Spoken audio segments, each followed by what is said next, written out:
Halo guys, lanjut lagi kita Battle to the Heaven. Bagaimana dengan kekuatan piton 9 warna itu? Tanya Wenzi sedikit mengerutkan keningnya karena penasaran. Saya khawatir itu sekarang pada tingkat Doudi bintang 5 puncak, kata Master Salomon. Puncak Doudi bintang 5, sial, gumam Wenzi mengerutkan keningnya. Namun tampaknya piton 9 warna itu masih belum muncul. Dikabarkan, dia telah memasuki tanah terlarang dari klan Medusa, kata Jing Bao, Master Sekte ke-12 Salomon. Kejutan menyenangkan muncul di mata Wenzi saat mendengar itu. Bagus sekali kalau begitu. Jika Medusa terperangkap, maka akan menjadi lebih mudah untuk berurusan dengan klan Medusa, kata Wenzi tertawa keras. Meski begitu, area terlarang klan Medusa ini dapat dilalui oleh suku utama mereka, jadi kita harus cepat bergerak. Ketika kamu kembali, ingatlah untuk memberi tahu Raja Xuanling kalau rencana kita harus dimajukan. Biarkan dia mengirim pasukan sesegera mungkin, kata Jingbao. Dia melambaikan tangannya dan ruang spasial muncul, lalu dia dan dua lainnya melangkah masuk ke celah spasial dan menghilang. Wenzi menatap tiga sosok yang menghilang. Saat berikutnya, dia juga menghilang dari ruangan itu dan pergi menuju ke arah istana Xuanling. Raja, aku sudah bertemu Jing Bao. Mereka meminta kita mengirim pasukan sesegera mungkin, karena begitu Medusa memperoleh warisan piton 9 warna, itu akan merugikan kita, kata Wenzi dengan wajah serius. Senyum dingin muncul di wajah Raja Xuanling saat mendengar itu. Segera kumpulkan anggota Legiun Naga untuk bersiap menyerang klan Medusa. Dimengerti. Oh ya, itu benar Raja. Selain Jingbao, ada dua sosok kuat di sampingnya, kata Wenzi mengingat sesuatu. Sepertinya Jingbao ini lebih cemas daripada aku. Dia sampai membawa dua orang kuat, gumam Xuanling tersenyum aneh. Ketika aku mendapatkan darah 9 piton, klan Xuantian, atau bahkan klan Salomon semua akan menjadi milikiku, kata Xuanling tertawa keras.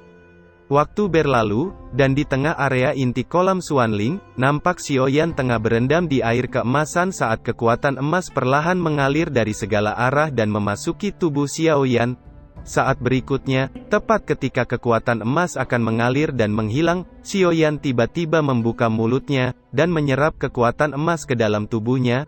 Dia segera menemukan kalau kekuatannya telah menyentuh setengah langkah Dou di bintang 4. Sudah waktunya menelan pil, pikir Xiaoyan melompat keluar dari kolam. Dia menjentikkan jarinya dan pil obat muncul di telapak tangannya dan menelannya. Segera Xiaoyan merasakan kekuatan kehidupan baru saja memasuki tubuhnya. Perasaan nyaman yang tak terlukiskan menyebar ke seluruh tubuhnya. Akhirnya berhasil. Tingkat kesempurnaan Dou di bintang 4. Tatapannya tertuju pada ruang kuno saat kilatan melintas di matanya. Sudah waktunya untuk pergi. Aku tidak tahu bagaimana keadaan Mu Ying dan Mu Feng, pikir Xiaoyan. Dia menutup matanya dan pikiran spiritualnya mulai menyapu sekitarnya. Sesaat kemudian Xiaoyan merasakan aura yang akrab di kejauhan. Aura ini tampaknya Mu Ying, pikir Xiaoyan. Tubuhnya segera menjadi cahaya saat meluncur ke kejauhan. Beberapa saat kemudian Xiaoyan tiba di pinggiran pulau terdalam. Kejutan melintas di wajahnya saat melihat satu sosok keindahan sedang berendam di kolam Xuanling. Itu adalah Mu Ying. Matanya segera tertuju pada tubuh Mu Ying yang hanya mengenakan pakaian halus tembus pandang. Rambut yang panjang diikat ke belakang juga menjadi basah di bawah hantaman air kolam membuat penampilannya semakin memikat. Saat ini mata Mu Ying tertutup, sementara api kebiruan menyala di dahinya.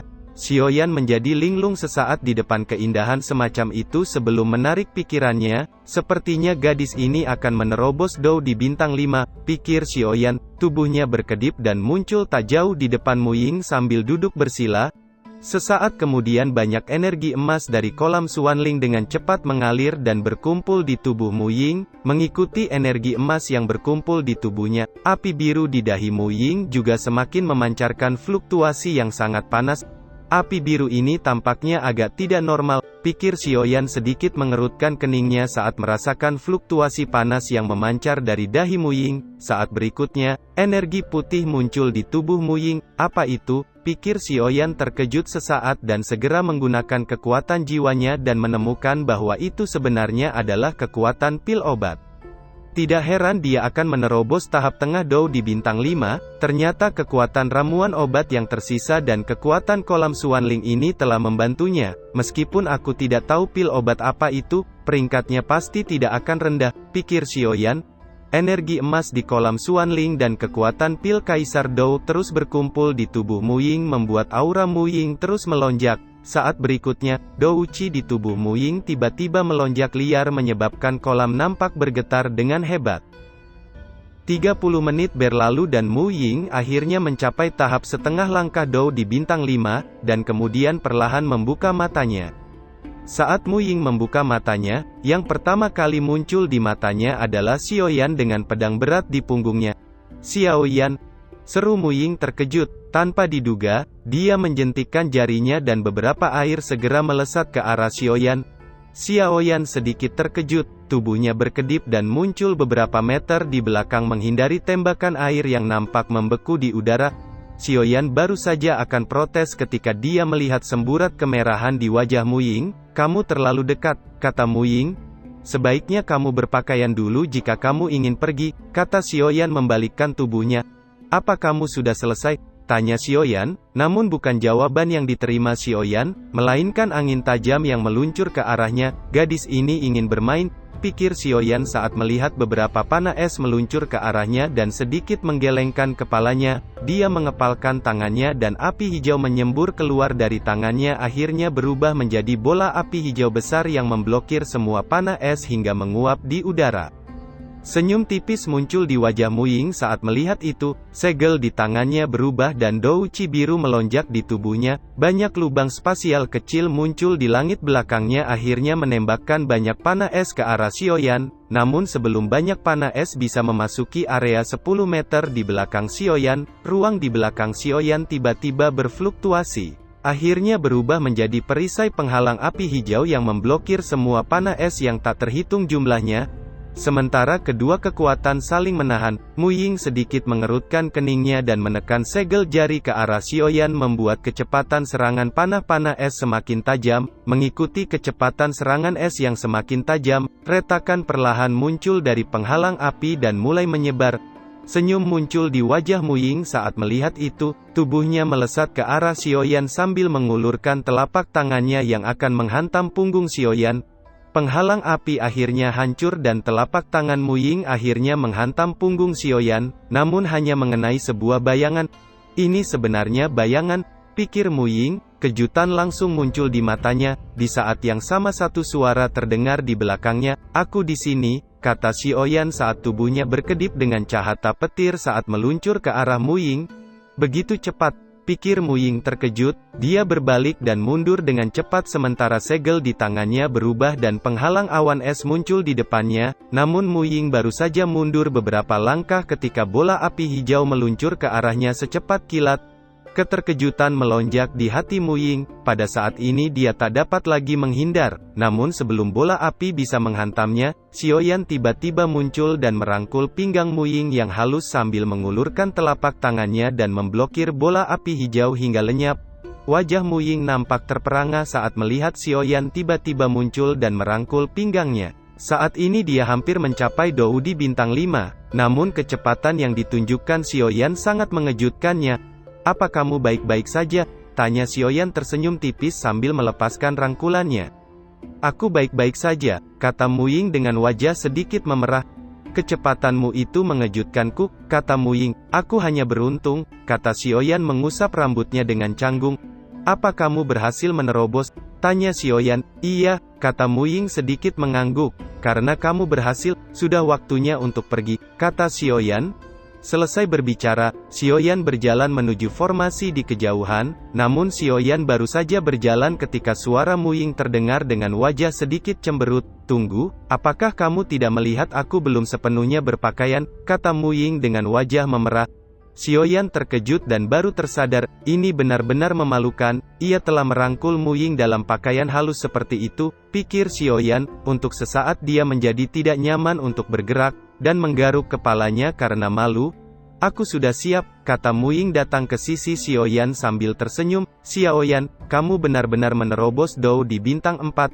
Kata Mu Ying tiba-tiba menemukan sesuatu.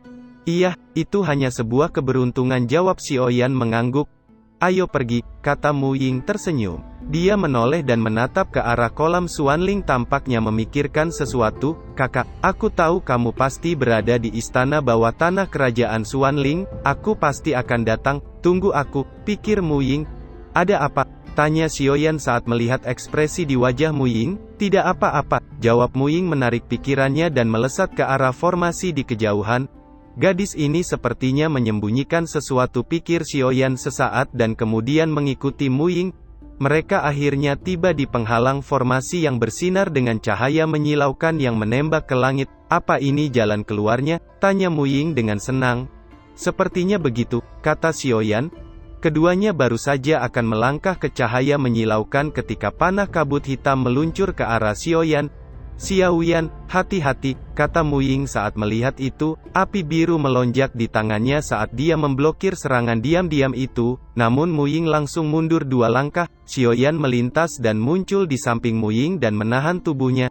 Siapa itu? Menyerang dengan diam-diam, kamu tidak layak memiliki kemampuan seperti itu, kata Xiaoyan melihat ke asal tempat serangan dan sedikit menyipitkan matanya, bisa membuat Mu Ying yang telah mencapai setengah langkah Doudi bintang 5 sampai mundur 2 langkah, tampaknya serangan itu bukan hal yang sederhana. Xiaoyan, hati-hati, aku bisa merasakan serangan itu sepertinya lebih kuat dari Doudi bintang 5, kata Mu Ying menyipitkan matanya. Xiaoyan sedikit mengangguk saat mendengar itu. Sesaat kemudian ruang di depan Xiaoyan berfluktuasi dan sosok pria misterius berjubah hitam muncul dari dalam celah spasial sambil membawa suaranya yang dingin bergema, bisa membunuh Kaisar Iblis Kembar, kamu bocah hebat juga, kata sosok pria misterius dengan senyum sinis.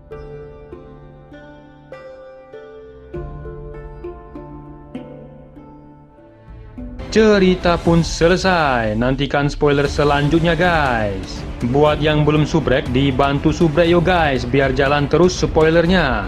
Buat yang udah subrek, mudahan dilancarkan rezekinya. See you and ciao.